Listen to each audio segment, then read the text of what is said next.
In today's video, I'm going to teach you how to place text behind objects in Figma. This is a simple eye-catching effect that makes headlines feel integrated with your images, as if the text is tucked neatly behind a person or product. We'll do it non-destructively, so you can tweak everything later. Start by opening your design in Figma. If you are starting fresh, create a new frame and make sure you have enough room for both your image and the text you plan to add.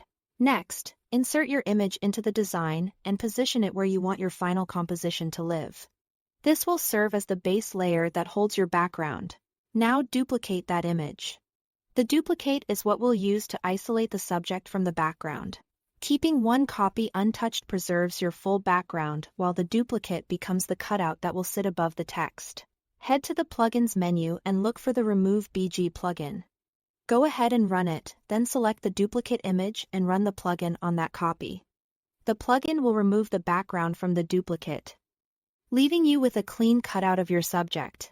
This is the key that lets text appear behind the subject without complex masking. With the cutout ready, add your text. Type your headline or message. Then change the font, weight, and size to match your design's tone. Bold, high-contrast type often works best for this effect. Place the text on top of the original image layer so it sits visibly over the background.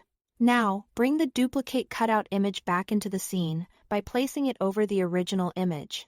In the Layers panel, make sure the order goes: original image at the bottom, your text in the middle, and the cutout duplicate at the top. As soon as the cutout sits above the text, you'll see the text appear to tuck behind the subject. Finally, go to the Layers panel. Select your text layer and make any adjustments. Nudge the text so it peeks out from behind edges you want to emphasize. Refine the size, spacing, and color for readability and ensure the text complements the image rather than fighting it. Small moves can dramatically improve legibility while keeping the illusion convincing. That's it. Thanks for watching.